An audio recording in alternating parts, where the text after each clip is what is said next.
Hello, students. How are you today? I hope things are fine. And I saw there was a little bit glitch, and people are now entering. And is there any question emerging from our previous sessions where we were talking about the thoracic wall, and we have took two sessions to cover this concept, and there was a lot to talk about, and I have gone through so many things. So, is there any question arising from there?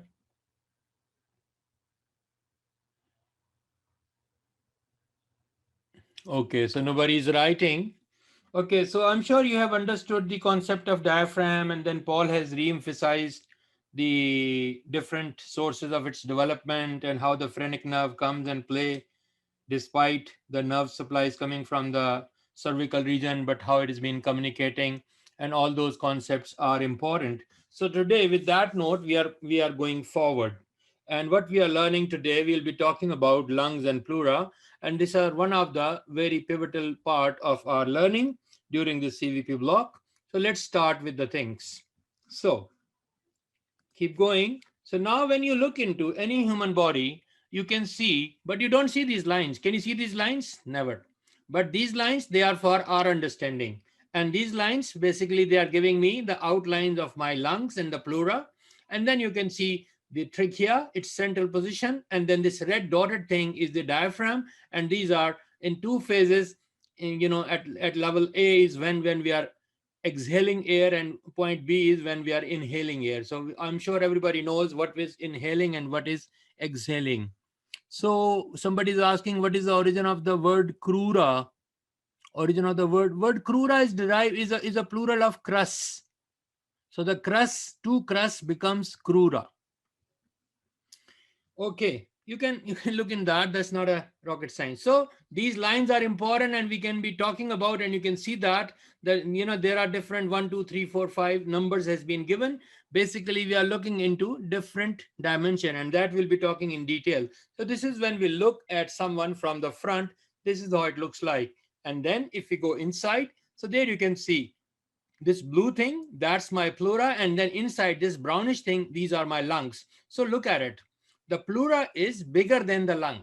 So the lung, when is expanding, when we are inhaling air, this lung is expanding. For his expansion, there's a room which has been provided. So the lungs can descend, and lung can move anteriorly, inferiorly, and all the dimension lung can move within the pleura. So this pleura has to be bigger than the lung. Like you're wearing socks, your socks should be wearing little bit bigger than your foot. If it's not, then you cannot insert your foot in a socks, even if you try to do so, but you will be having severe type of pain. So when we get inside, we'll find something from the front. Now if we look from the back, what has been shown here, I'm sure everybody is familiarized. You're looking at the scapulae and the ribs and all that, and again you're looking at the location of the diaphragm, and then you have been shown on one side only the bony structures, and on the other side the lung and the pleura and its marking. So these are the things which we'll be learning. So these are the surface anatomy features. And why you've been shown this? Because when somebody comes for any respiratory problem, the physician, the places where he has to listen, what? The lung sounds, the breathing sounds. So at least he should know what are the dimension, where can I find, where is the location, where is my lung and pleura are located in both right and left side. I hope this is clear. So now inside again you can see the same concept. The pleura is bigger than the lung, and the same stuff has been highlighted. Now from the front, what we have done, we have removed the skin, we have removed the fascias, and we have cut the muscles in the rib cage. Now what you're looking at, the two lungs, and can you see this grayish thing? These are the pleura, which has been cut from the front so that you can see the two lungs in situ. And there, this is my left lung, and this is my right lung. Simply, you can see there's one fissure which goes obliquely over the left lung. So that gives me an upper lobe and a lower lobe. And when I come to the right lung, there I can see there is one which goes horizontally and one which goes obliquely. So they are giving me three lobes. So the lung collapse becomes small when exhaling or the opposite, this always confuse me. So Mariam, the lung doesn't collapse in a big way. There is very little bit. So when we are inhaling, the lungs are taking air in, and when we are exhaling, they are a little bit smaller in size. It's not like something like pneumothorax. It's not that big way. And even if still you're not clear, see me in the labs. I will help you further for this concept. Okay, so now we have seen the lungs, how they are located, and we have seen the pleural. Look at it. Heart, where is that? We don't see it much, but see, there's a dent in my anterior border of my left lung, and this is the place. This is called my cardiac notch. This process has a name called lingula, and this is the place where you listen to the apex beat. And I'm sure everybody knows the location of the apex beat. Okay, so now going further, we have removed the heart, we have removed other structures, and now you can see very clearly how the lungs and pleura, they are closely related. So now we all know this is the mediastinum, and you're looking at the structures of the posterior mediastinum, and these are the locations of the diaphragm. This is where heart lives, and these are the domes of the diaphragm, the left dome and the right dome. Why I'm saying this is left? Because you can see stomach here, liver has been removed. And look at the vessels which are going or leaving from the lungs. Okay, now, and this is a section, and this is how the structures has been organized within the section. Now we have to understand about pleura. So going to understand about pleura, again we have to go to a balloon like we did in peritoneum. So now what I did, I colored this balloon differently. Half of it is blue and half of it is red. What does that mean? So now this red is a portion and blue is a portion, and we'll be using them for our understanding. How? Let's see it. I'm pushing my hand into this balloon. So I'm going and I started pushing. Can you see that? I'm pushing from the red side. I continue pushing. I'm going in. Now this red part of my balloon has almost is in direct contact with my fist, and the blue is outside. And there I can see there's a space in between. Are we good with that? So I'm keep pushing. And now I have the right to say the red one is the visceral layer and the blue one is the parietal layer, because it's close to the organ, close to the viscera. So we call it a visceral layer. And which is close to the parietes, the body cavities, we call it a parietal layer. Are we clear? Good. So now let me move it. Yes, fine. So going further, so we call it visceral layer and we call it parietal layer. And this in between space, we call it pleural cavity. Now, what I'm doing further? Now I'm taking my hand out, and now look at the transition. So now the space where my fist was originally, it is filled by this lung. And then part of it, the communication of it, it's not the lung popping out, but the communication part of the lung which pops out. And then this is my visceral layer, the red one, and blue is my parietal layer. And in between this brownish thing is my pleural cavity, pleural space. I'm sure everybody is good with that. So we call it visceral pleura, we call it parietal pleura. And this is pleural cavity. Now, what is this place called? Where we have the entrance or exit point. We call it hilum of the lung. So we need to be very clear about hilum of the lung. Don't the pleura put pressure on the lung? Pleura has negative pressure. If there is an accident and some atmospheric air, some blood, some fluid comes in the pleural space, then it will cause pressure. Otherwise, the amount of this pleural fluid, which is very minimal, it's a thin layer, it's not too much. But when air enters in this space, we call it pneumothorax.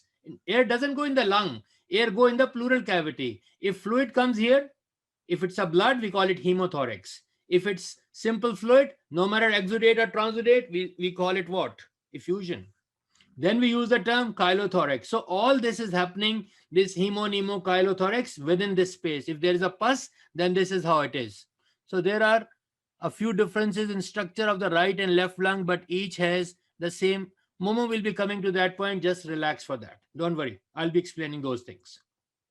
Guys, are we clear so far? We have seen the visceral lining, we have seen the parietal lining, we have seen the pleural cavity, and we have seen what is called hilum of the lung, because we'll be using these terms a lot in our upcoming thing. Now, what is this? Why I'm giving it a different name? I call it root of the lung. So you should understand what is the difference between a root and the hilum. So hilum is the gateway, hilum is the door, and root is the place where structures are, structures, those things who are entering in the through the hilum going to root of my lung. That we need to very clear. And then basically, who makes the root of my lung? Pulmonary vessels, bronchi, and nerves. They approach to the hilum. So they pass through that and they enter the substance or they leave the substance of my lung. Are we clear? Okay. So now what is that? That is my thoracic wall. And then this is my diaphragm. This is a very simple schematic description about how the concept of pleura is there. We all know, we all have understood peritoneum, we have done with the pericardium, and the similar concept of two layers is applicable everywhere, and this is what happens in all the situation. We will not be talking about any mesentery, any folds, any greater lesser sacs here. Those were, let them, leave them for peritoneum. Here we are only talking about the visceral and parietal pleura, and then we are talking about pleural cavity and the hilum and the root of the lung. Okay, so let's proceed further. So now let's look at the lung. When we look at the lung, it's like a cone. It's like a pyramid. I'm sure people know about what pyramid is. If you're in doubt, Google it, you'll see the pictures. And those who are from Egypt, they can help you to understand how a pyramid look like. And if you have time, visit there, you'll find it. So this is the orientation of this image. This is the superior, there is the lateral, this is the medial, and this is the base. So just stay connected with this or organization, structural organization. So now let's start. What I said, each lung has three surfaces and three borders. So what are these three surfaces? Costal, mediastinal, and diaphragmatic. And what are three borders? We have anterior border, posterior border, and inferior border. So I'll be showing you shortly. Relax, stay connected. So this is what? This is my one of my surface. That's my diaphragmatic surface. Are we good? We also call it base. Ahmad, keep your question with you. I will answer you later. Then this blue thing, what is that? That is my costal surface, anterior and lateral, and part of the posterior. Why I call it costal surface? Because this surface is in direct link, is closely related to my ribs and the vertebrae. So that's why it's been called the costal surface. This surface is facing the diaphragm, so we call it diaphragmatic surface. Now we are left with only one surface, and this surface is facing inwards towards the heart, towards the space in between the lungs. We all know we call it mediastinal surface. So I have given these three different colors so to make things more easier for your understanding. So we are looking at what? A mediastinal surface. We are looking at what? A costal surface. And it covers not only, because it's not a 3D image, so it has to be anterior, lateral, and posterior. Boys, those who have visited, you have visited your lab yesterday, you must have seen the lungs. And girls, you'll be visiting tomorrow, so you'll be looking at that. And when you'll be going to the lab, we kept the real lungs, and so you can see and try to get connected with these concepts and try to feel and find these structures, that where are these located. And if you are encountering any problem, please feel free to communicate the TAs who are there, and I'm sure they'll help you in a big way. And if there is anything in between, please communicate to me. Okay, now there is the anterior border. Anterior border is always sharp. And then the posterior border, I cannot show you, but that is rounded. Why is rounded? Because it has to accommodate, there is an angulation which is occurring when the rib coming from my vertebrae. So you can see that there is a rounded area. So my posterior border is rounded, anterior border is sharp, and inferior border, as is located inferiorly, so we call it, so this is my inferior border. It is again sharp. So again, when you should feel and touch a real lung and try to find out all these features which I am highlighting right now. And then this is what? Hilum or root? Think. I call it hilum of the lung. And root is what? Those who are entering. What we talk about? An artery, a vein, a bronchus, nerves, lymphatics. So now this is what? The uppermost part of my lung. So can I say it apex or the apical part? apex, and we know where is the base. And now what I have done, I have drawn a line, an oblique line, which is dotted and red in color. So this is, and this line, it goes like that, and then it turns around. So this obliquely running dotted lines, what are they saying to me? These lines are my oblique fissure, and because of this fissure, my lung has, because I'm trying to show you a 3D way. So basically, if you see from the front, you can see only two. If you see from the other part, you can see. So this primarily dividing my lung into two lobes. Because of this fissure, because of this depth in between, my lung is being divided into superior and inferior lobes. So these are the lobes. And then if it's a, that was the example of a left lung. So if I can make it a right lung, so I have to have another fissure, another thing, which is going horizontally as compared to this. I'm calling it oblique fissure and I'm calling it horizontal fissure. So if I put this fissure, so now with that, I have superior, middle, and inferior lobes. So now this is an example of a right lung. If I remove this horizontal fissure, then I'll be having only two lobes, and the left and the right lung has three lobes because there are two fissures. Left lung, there is only one fissure. So this is my superior lobe, middle lobe, and then inferior lobe. Because right now we are looking where? We are looking at a right lung. We are not looking at a left lung. Are we clear? Good. Okay, so now pleural reflections. Guys, lung bases and pleural reflections are really important clinically. So we have to understand, as in beginning of my conversation today, I was talking about that lungs are relatively smaller than the pleura. So now let's see from different views. So we are looking at a thoracic cavity from the front. I'm not saying pleural cavity, a thoracic cavity from the front. So now we know these are my lungs, and this is my right lung and that's my left lung. Why I'm saying that? I can see there is a notch. This is for the heart. We call it cardiac notch, and there's a tongue-like process. We call it lingually. So this is my, and the lung is being enclosed in parietal pleura, or visceral pleura. You remember we in the beginning we gave a red color to that. So this is the visceral layer of my lung. And now these lines, we are looking from the front. What structure is here? Clavicle. So these lines are mid-clavicular lines. Are we good? You may call it plain, or you may, the more commonly used word is mid-clavicular line.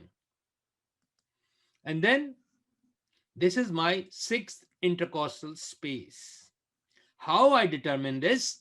I have to go back to my angle of Louis, mandibulosternal joint, and start counting spaces. When I reach the sixth intercostal space, anteriorly, my lung is present up till this part. So my lung is present from the front within sixth intercostal space. This is the commonest presentation. So the anterior limit, the lower extent of my right and left lung, it lies within the sixth intercostal space. And what about my pleura? So this purplish thing is the pleura, and that is a little bit down. So this down is corresponding, that's my parietal pleura. And now this line, so pleura extend even little bit down because it has to be big and it has to go down. How many? Two spaces. So up till sixth intercostal space, I will find lung, and up till eighth intercostal space, I will find pleura.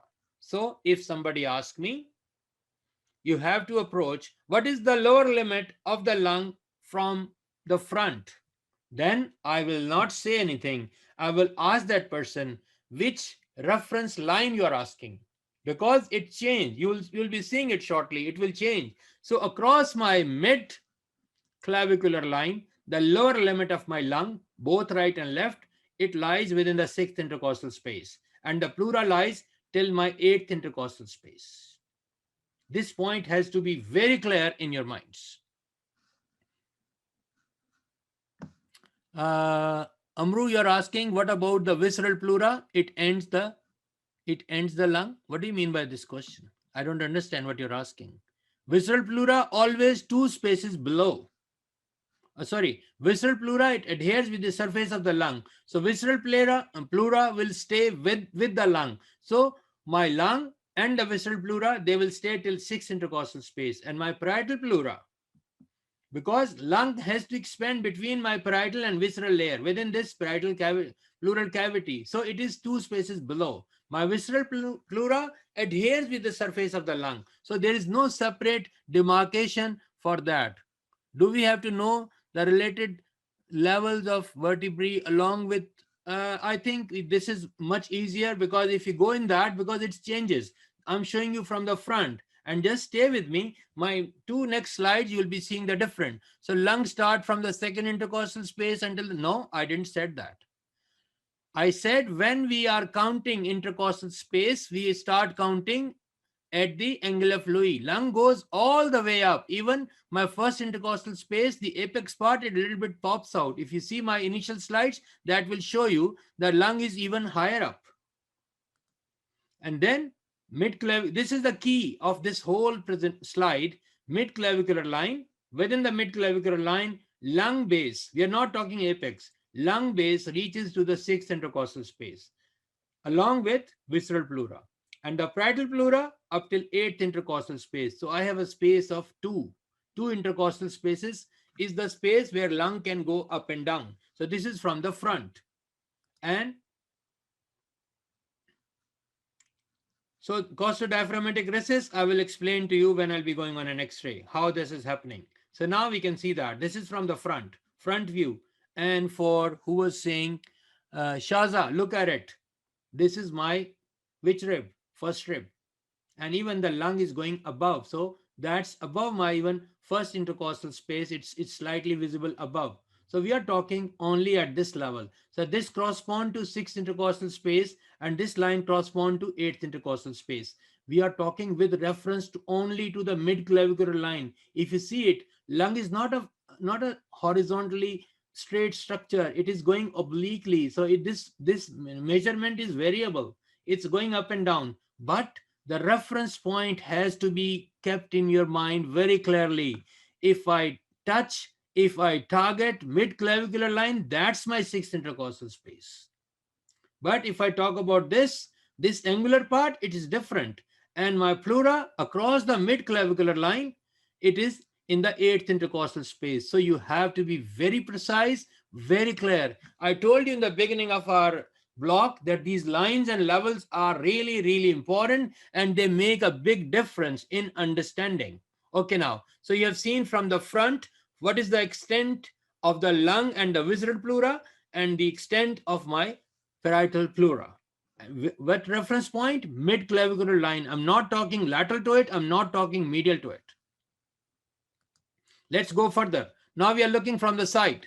On a side view, now somebody is asking me, Shahzad, how the right lung is bigger than the left and they both end at the same intercostal spaces. I will show it to you. Now, look at from the side. Now I'm using a different reference plane. This is in between, in middle of my axilla. So this is my, in both the views, mid-axillary line. I'm not using anterior axillary line. I'm not using posterior axillary line. So my reference point is mid-axillary line. And then lung covered with visceral pleura. So when we talk of lung, visceral pleura comes automatically with that. And then this is the lower limit. At what reference point? Mid-axillary line. So that's the lower limit of my lung and visceral pleura. So what is that? It is 8th intercostal space. See how it changes? From the front, this dimension was different. And now when I look at the parietal pleura, it's always 2 spaces below to it. If it is 8th, this will be 10th intercostal space where mid-axillary line. That's my parietal pleura, and this level is, it lies within the 10th intercostal space. So you need to understand, when you are approaching lung from the front across mid-clavicular line, your reference points are 6th and 8th. And if you are approaching from the sides, from the lateral views, maybe right or left side, it will be 8th and 10th intercostal space and with reference to mid axillary line. I'm not talking about posterior axillary line. I'm not talking about anterior axillary line. Maybe they are going close, but my reference lies with this line only. So this is the key thing which you should be learning from this view. So let's put some more images. So now the differences of two intercostal spaces between the visceral pleura covering. So that will be when we'll be looking in the X-ray. So look at it. From right side, you can see this way, and you can see the reference point. And this is from the left side. Let me drag it up. So I'm sure everybody can see these images. Are we good with that? Perfect. Now, we are looking from the back, lung bases and pleural reflection. So it's the same what is happening. We were viewing it from the front. We have viewed it from the sides. Now we are viewing it from the back. Now let's see what happens. I'm sure you guys are smart. So this line is what? My mid-scapular line. And now from the back, and these are my lung with the visceral pleura. The lower limit, guess, 10th intercostal space. What reference point? Mid-scapular line. If I go in mid-scapular line, I'll find it there. But that's why if somebody is approaching, so one should know what is the lower limit of the lung. Otherwise, you can cause damages. And then the pleural space from the back, mid-scapular line. And that will be always 2 spaces below. And the parietal pleura will be, obviously, I will not call it 12th intercostal space. It will be subcostal space, but it has reached to that level. So guys, now remember one point. Let me put it here. So you can see mid-scapular line. The lower limit of lung is reaching to the 10th intercostal space, and the pleura is reaching, which pleura? Parietal pleura, reaching up to the subcostal space. Are we good? Now, you can see from the back. Look at it. These reference points are different, but we are talking about only this line. We are not talking about these other lines. So this is my reference point. Now, what we have learned so far, let's review it quickly. Mid-clavicular line, visceral pleura and lung, 6th space. Mid-axillary line, 8th space. Mid-scapular line, 10th space. Parietal pleura. So there's a difference of 2. For simplicity, we make it a round off figure. You may find little bit plus minus, but this round off is easy to remember. Lung ends at 6th, pleura ends at 8th. Lung ends at 8th, pleura ends at 10th. Lungs end at 10th, pleura ends at 12th. So this table is the zubda of what our previous 3 slides. And guys, this is an important concept. We always put some questions from these concepts. So you are expected to be good with these things, with these numbers. They are not really complicated. Only 2 plus 2 plus 2. You may add this way or you may add this way. It's easy. A formula of 2. And these are approximate levels of the lung bases. Guys, the word approximate has been used. This is not applicable to the whole universe. It's an approximate figure. The maximum finding is most acceptable is this. So now the difference of approximately 2 intercostal spaces between the base of the lung and the level of the reflection of the parietal pleura constitutes the costodiaphragmatic recess. I use this term so many times. So let's look into that. What is that? So Salahuddin is saying it mainly looks like a sail of boat. Fine. So what is a costodiaphragmatic recess? It's clinically important. And I will not read these lines. I'll leave it for your reading. I will show it to you. Now, look at this X-ray. What are you looking in this X-ray? Guys, first tell me, what is this X-ray? Can you write quickly? What are you looking at?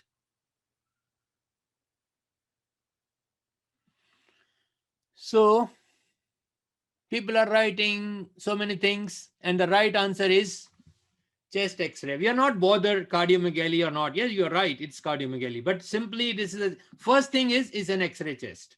Second question is a PA view. Sarah Idris wrote very nicely. It's a PA view. Excellent. We all agree. So now, guys, what we did, We took the same patient and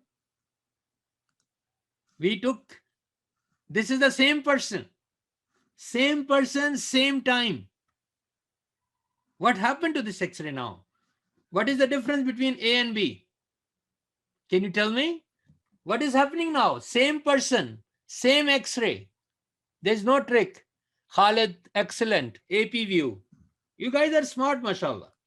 So this is an X-ray chest, a PA view. And this is an X-ray chest, an AP view. Same person.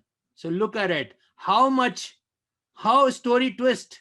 If I see this X-ray and if I don't know this is a PA view, I will say, oh, this is a cardiomegaly. When I do a clinical examination, I will not be, it's not connected to that. And then I'll end up with confusions.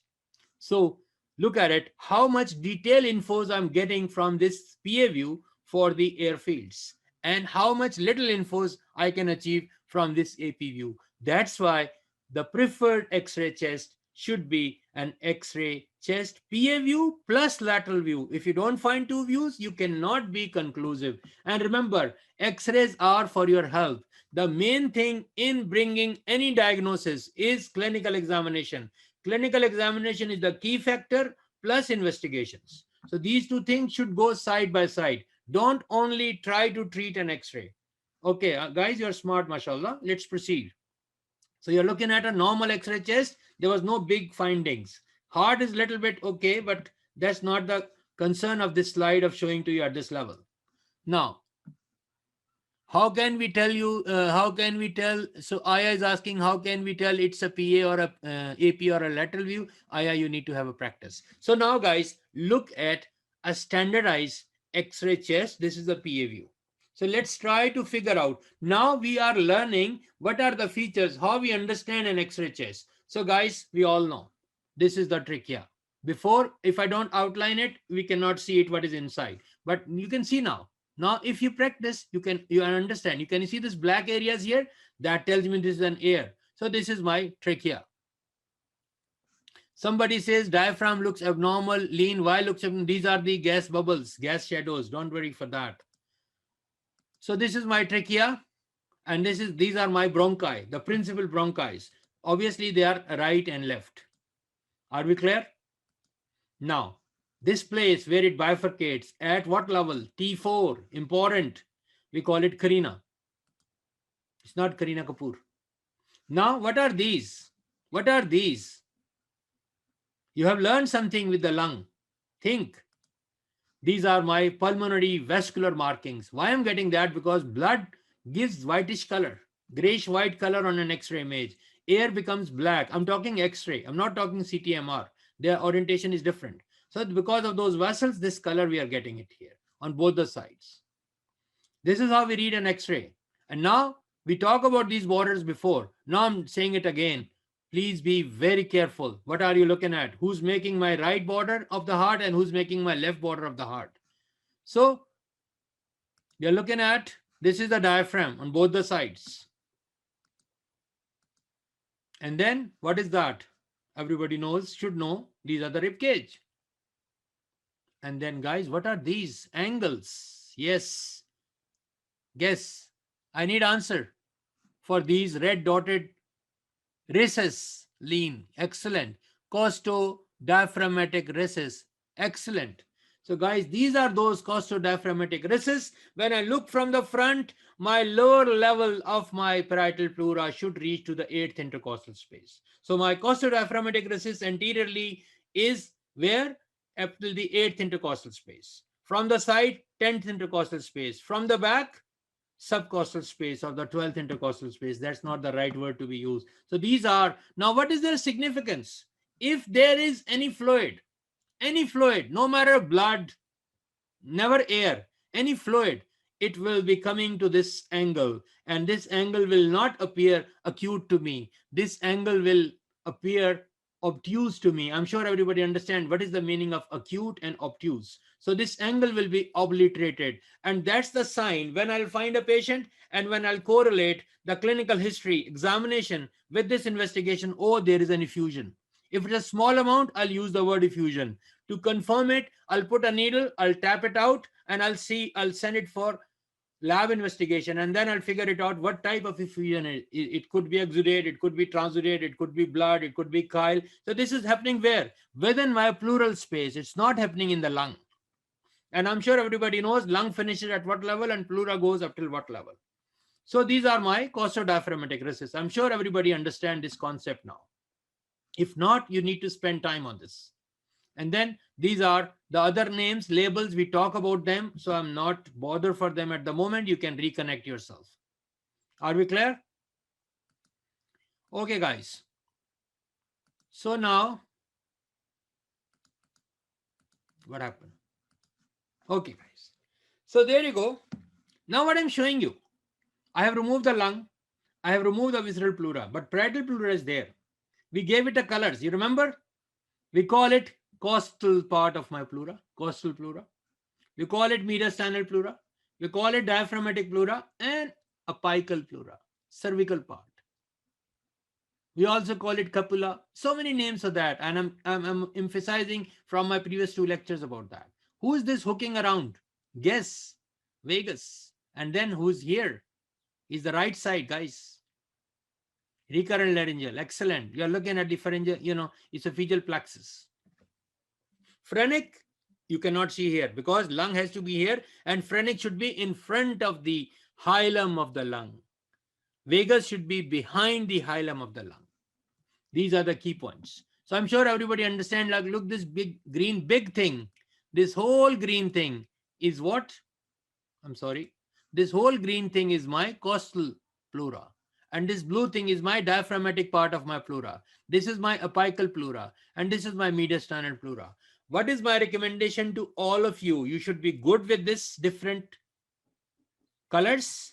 So you understand the names and the nerve supply is different. There is little bit trick in that. The parietal pleura, this must be phrenic, and what about this, and what about here? Because, over the diaphragm, we have phrenic, plus the subcostal and the intercostal also innervate. So these concepts should be very clear. I'm sure Paul was emphasizing yesterday a lot on diaphragm and its different composition and the phrenic nerve, how it comes, the somites, and all those things. So I don't want to repeat those, but these concepts, see, phrenic nerve, its supply, it's really, really, really important.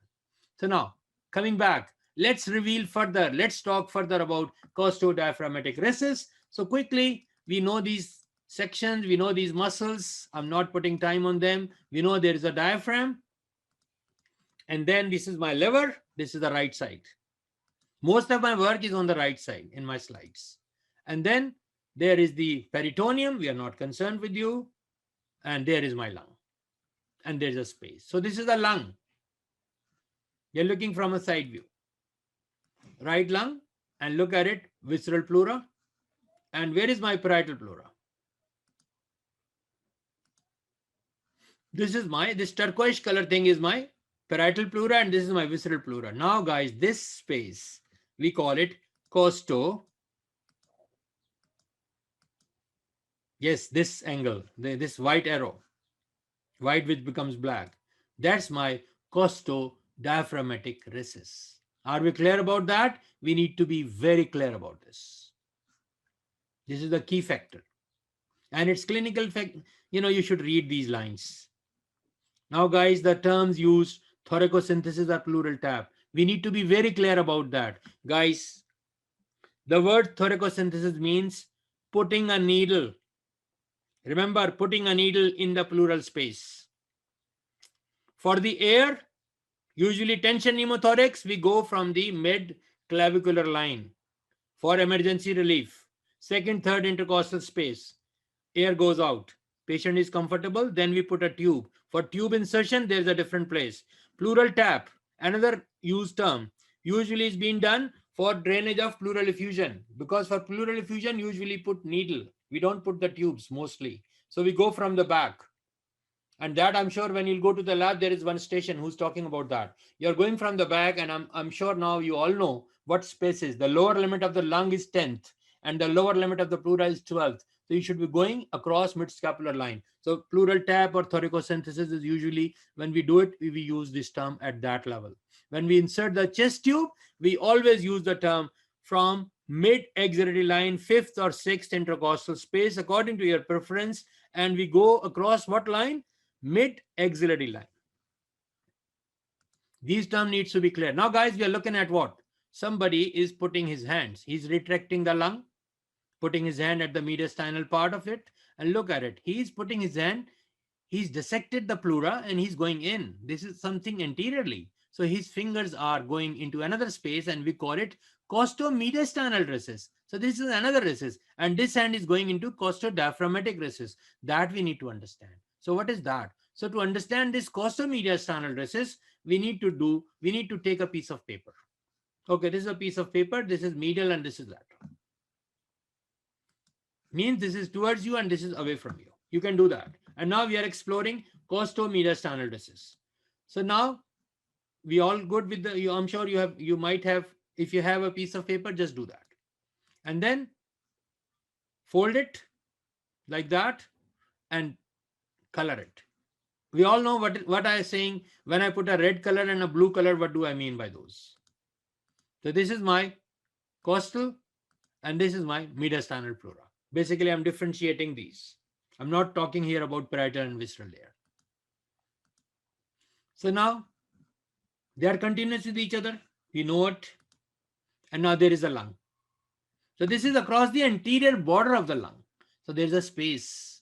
Now this space in between my lung, which is covered with visceral pleura, and the parietal pleura, which here becomes mediastinal pleura and here it becomes costal pleura. So now this space from above downwards, we call it costomediastinal recess.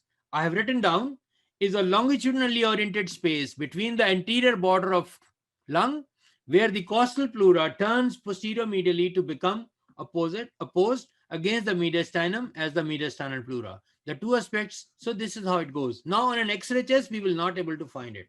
So for looking into this costomediastinal pleura, we need to look in what? So this is my costomediastinal pleura.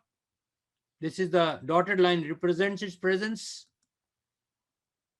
Now look at it in this section. So where is my, this is a section, this is a CT image. CT image will be based on this image. So where is my, can you see there? Try it. Anterior border of my lung.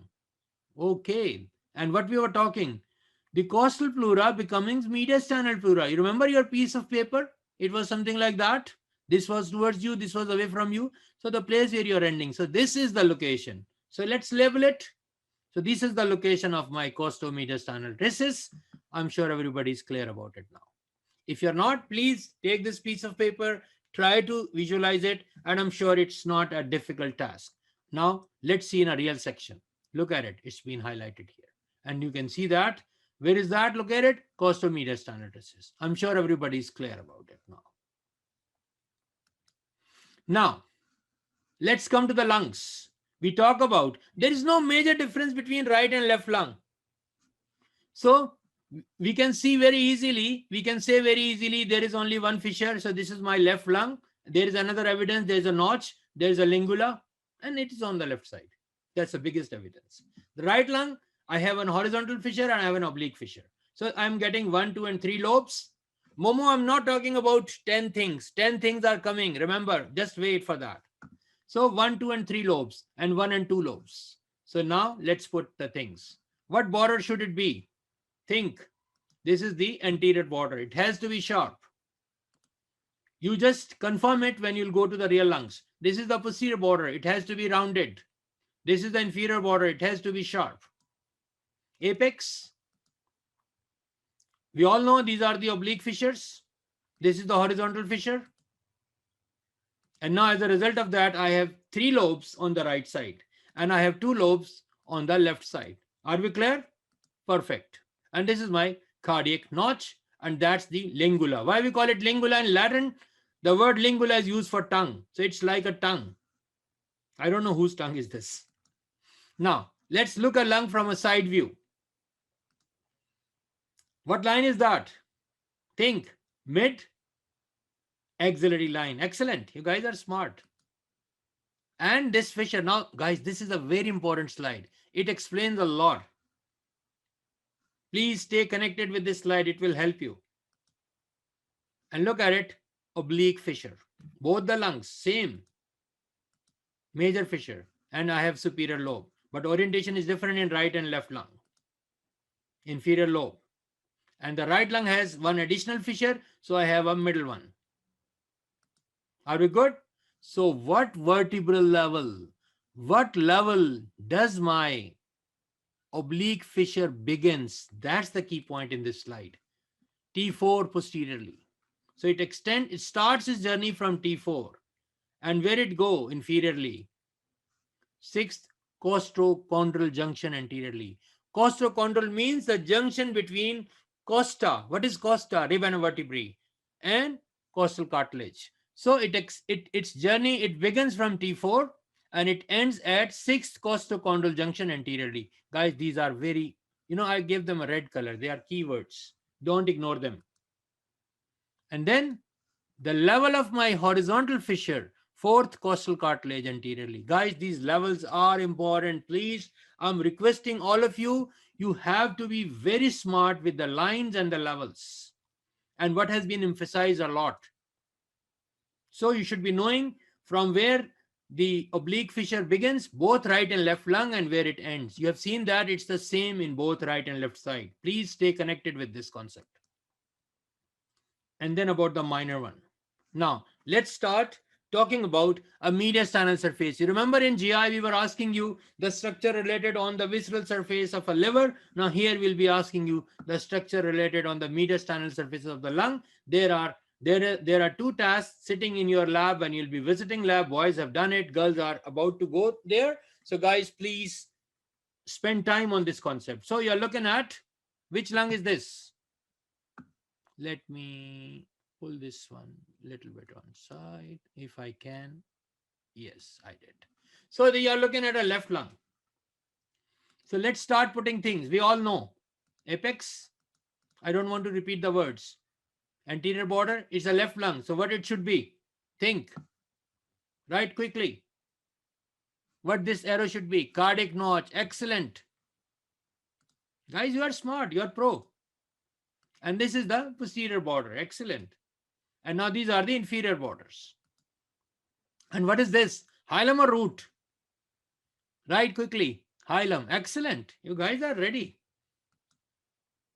So this is the hilum. And then what is that? Pulmonary ligament. What is this ligament? What we needed? Why we need it? You remember your shirt, your sleeve, in your axilla, it has to be loose. If it is tight, and if your dress is not a stretchy material, you'll abduct your hand, you'll hear a sound. Char, your shirt is torn. So a space is provided where the hilar structures, they can expand because we have vasodilatation and so many other things. So this is a space. So hilar ligament, and it separates between anterior posterior aspect. So this hilar ligament is again a keyword. Don't ignore it. Now let's start placing. This is a left lung. So you're looking at a bronchus. So in the left lung, the main left principal bronchus, it enters and then it divides. And then above to it, what is this red? Is it an artery or a vein? Pulmonary arteries. And they are, we all know they carry deoxygenated blood. And these are my pulmonary veins. They carry oxygenated blood. Guys, this is a structural organization. When you'll go to the real lungs, you may not find similar organization. So don't bother with that. But you need to understand above to the main principal bronchus, the topmost structure should be a pulmonary artery, and in front and below are the veins. And you can see also the small ones. And how I differentiate? You cannot differentiate between artery and vein here. It's very difficult. Only on the basis of location, you can say this is an artery and this is vein. But bronchus, if you feel it, and I recommend you should put your hands. You should feel it. When you'll feel it, your finger, you can feel the hardness which comes from the cartilaginous part. And that tells us that this is a bronchus, because bronchus has to remain patent throughout. We need to be clear about that. Now, so this labeling is a conceptual labeling. You should be able, you are expected to identify the bronchus. You should be knowing according to location that on top is the artery and in front and below are the veins. They can be duplicated. It depends on the level of the section. Can we touch in the OSP? No, my dear. You have to practice a lot. We have, how many lungs maybe we have in our labs? We have not more than 15, 20. So I'll ask Muhammad, he will keep all the lungs on your review session. So when you'll be visiting labs, please touch and feel each and every, and then you'll be master on that. Guys, this will be coming, like liver.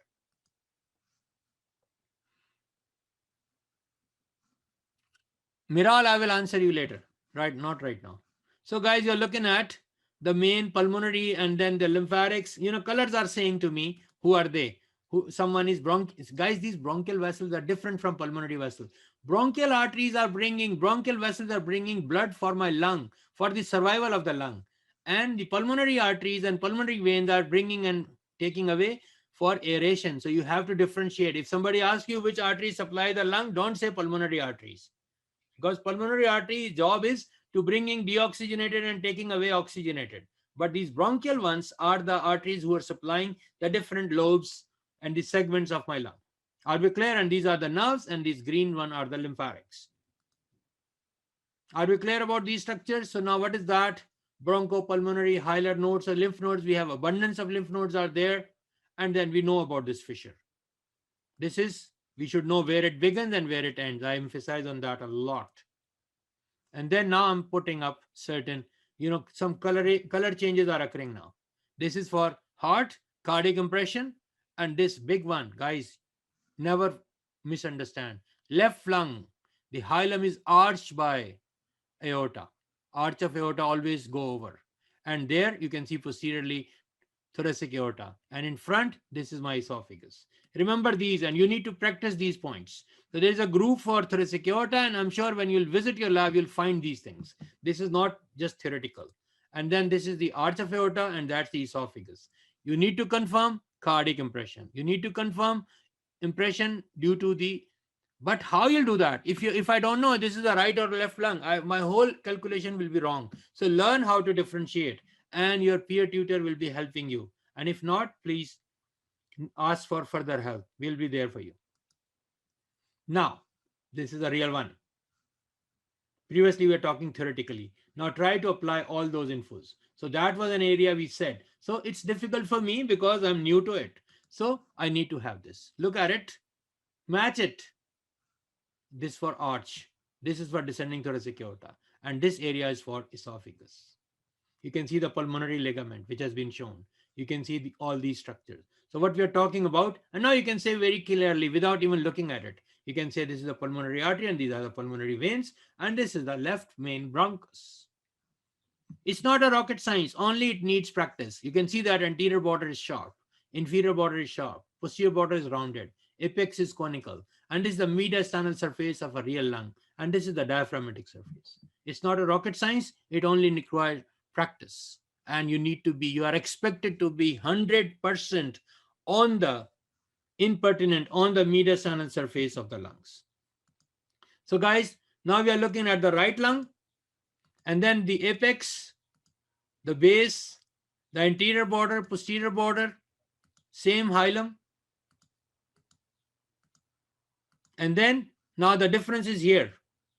On the right side, the main principal bronchus is short, wide, less angular. Foreign bodies usually go on right side. So now it short, so it divides and then enters. So you will find preferably 2 openings. There's a difference, but it depends upon what level we are cutting it. So this is the main principal bronchus, same formula for the arteries, same formula for the veins, and then the bronchial vessels. Are we good? So the lymph nodes and everything has been explained. Same replication. We know this fissure, where it begins, where it ends. We know these fissures. We know this impression for the heart, cardiac impression. Now superior vena cava is the right lung, right side. Superior vena cava, brachiocephalix.